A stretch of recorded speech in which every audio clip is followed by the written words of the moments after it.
So let's talk fairly briefly about the fundamental theorem of algebra, not doing a complete proof in this video. And first of all, the name is really a misnomer. Algebra is such a general subject nowadays. It's not just about real numbers or complex numbers. It's about algebraic systems in general. What it really is, it's the fundamental fact about complex numbers. There's the complex number symbol. Uh, that Well, let's say the fundamental algebraic fact, it is definitely the fundamental algebraic fact about C, but that uses topology, and I'll say a little bit about what that means, uh, in an essential way in any proof of the fundamental theorem, basically. And I'm going to show you a sketch of the one that kind of uses the minimal um, amount of topology, the minimally complicated thing you could use.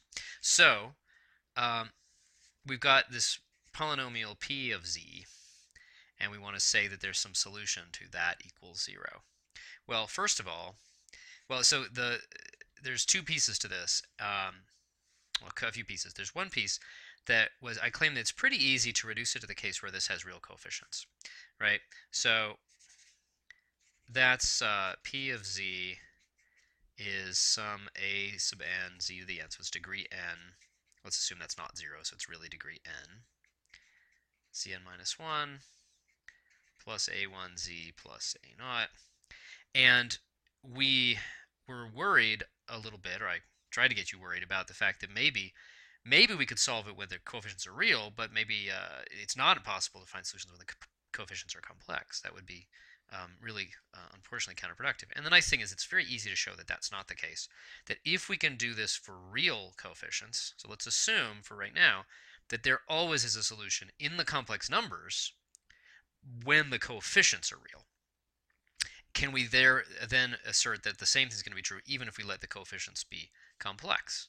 And the key, it's just a beautiful little argument using conjugation.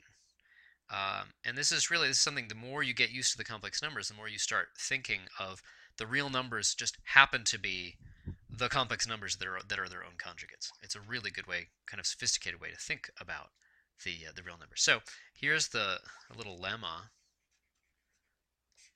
that p, the polynomial p, you can actually tell if it has real coefficients. Suppose I don't. There's two very different ways to think about a polynomial. One is to look at it in terms of its coefficients, and then the other is to think of it as a function.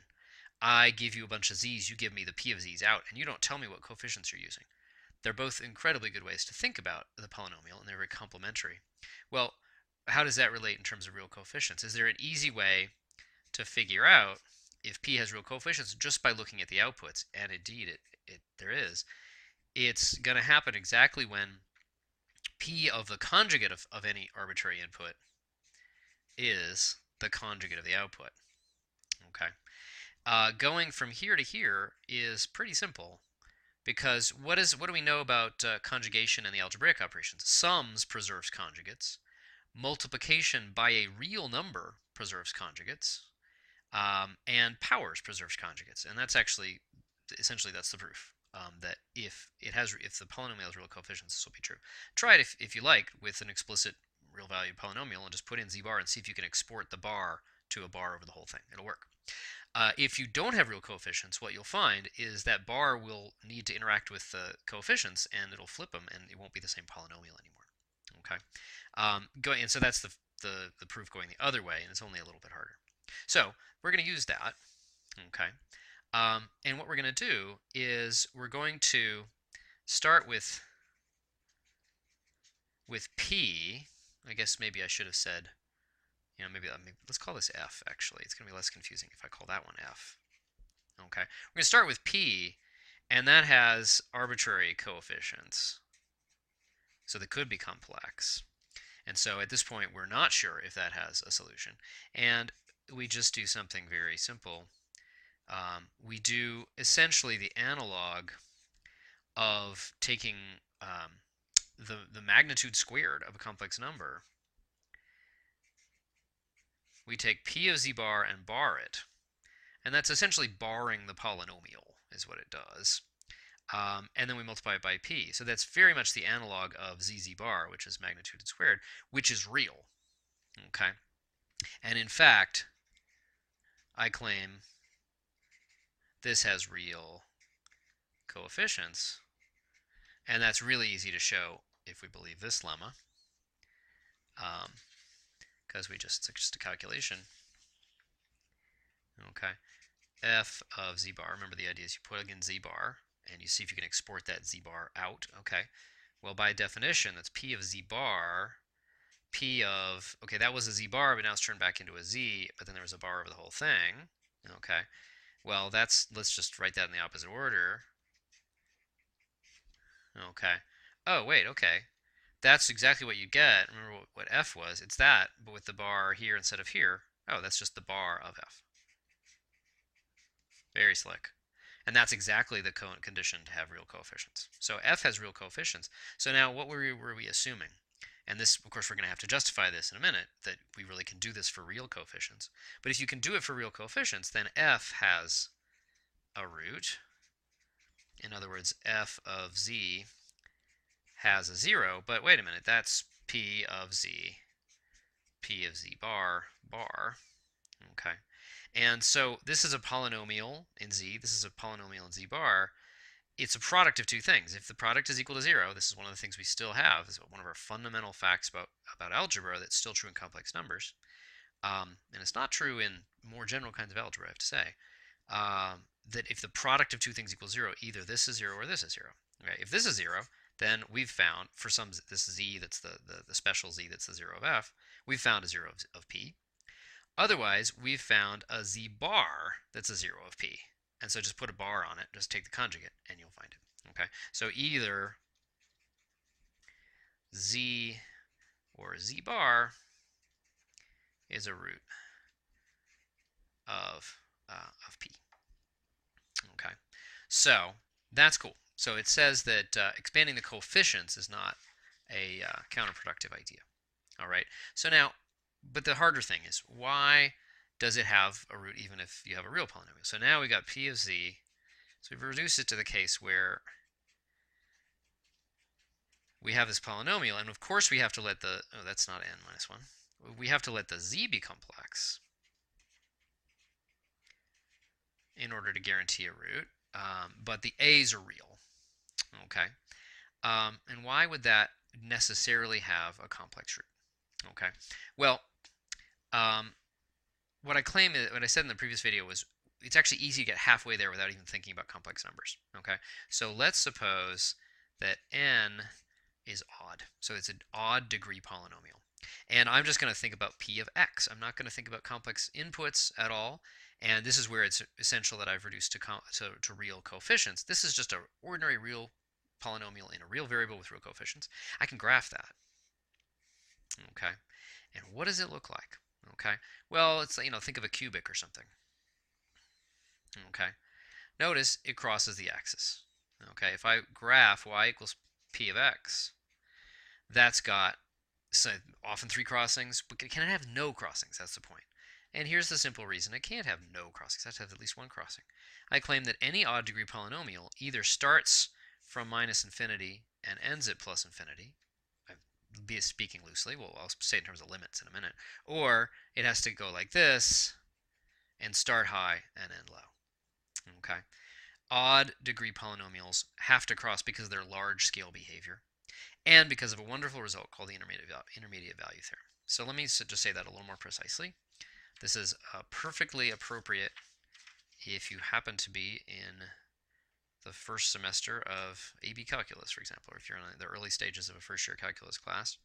The limit as x goes to infinity of a sub n x to the n plus all that lower order terms. Let's say for definiteness, let's say a sub n is greater than 0. It's totally similar, just flipped upside down if this is negative. When I've got a polynomial and I look at the limit as x goes to infinity, only the highest order term dominates. The rest of it is not as significant, and that's clearly going to plus infinity. If this is positive and that's positive, that's going to plus infinity. Okay, and that's what's saying the end behavior is going up like this. But the limit as x goes to minus infinity, okay, this is an odd power, remember we're assuming. Negative big number to an odd power is an enormous and still negative number times positive is negative, and that's going to be minus infinity. So it has to come from down here. Well, so it's got, in particular, it's got to be some negative number. You go far enough this way, it's going to be some negative number. You go far enough this way, it's going to be some positive number. So I got these 2 points somewhere, maybe way far left, maybe way far right, but eventually you can get these 2 points that are on opposite sides of the axis. And because polynomials are continuous functions, roughly speaking, it means that if you draw it, you can't lift your pen you don't have to lift the pen off the paper. Then it's got to cross this horizontal line. And there's some real deep stuff if you were in like an advanced calculus class or fundamentals of analysis class about really why is that true from very basic first principles. But it's intuitively a fairly obvious thing that if you start low and go high and you're not lifting your pen off the paper, then you're going to cross. And this is what I mean by topology. This is a topological fact. It's a qualitative fact. It doesn't say anything about where these things are or what kinds of numbers they are, just that they're real. And it's the kind of fact that if I happen to have graphed it wrong, oh no, actually I was talking about this curve, or even like this curve that has a bunch more wiggles, it's still true of all these things. It's the same, it's going to give the same result even if I deform the curve. And that's the essence of topological results, that if I deform things, I still get the same qualitative result. So that means that without complex numbers at all, you already have solutions to all odd degree polynomials. Okay, and then this is where I'm going to wave my hands quite aggressively. You've got all odd degree polynomials, and then you've got x squared plus 1, and in fact, so therefore all, as we've seen already with quadratic formula, all quadratics. And the proof, really the essence of the rest of the proof, or one of the versions of the proof, is to just do some fairly fancy pure algebra. I'll go ahead and tell you what it is. It's called Galwa Theory. And it does use the essential elements of Galwa Theory, but in a very rudimentary way. It's kind of almost like a test case for Galwa Theory.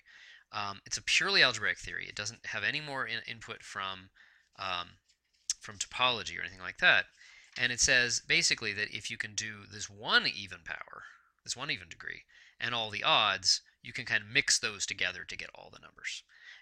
Very vaguely in the way that any number is, well, it's related to the fact that any number is a power of 2 times an odd number. That's really one of the things that's used in the actual proof. Okay, so I know that's a kind of maybe a disappointingly hand-wavy ending to that, but I think this is a nice way to think about it, because yes, there is some topological nature that's absolutely needed here. The fact that R has no gaps is really crucial here. This theorem, the intermediate value theorem, is totally false if you just only look at the rational numbers. So if, for example, x squared minus 2 equals 0, that has no solution in rational numbers. Okay, or x cubed, let's say, stay with odd polynomials, odd degree. The no gaps in R lets you create solutions for a lot of polynomials, and it turns out that it's enough that then if you then just do this one extra polynomial and declare that has a root, then just pure algebra takes over and gives you the rest. Okay, and that's a good place to stop this part.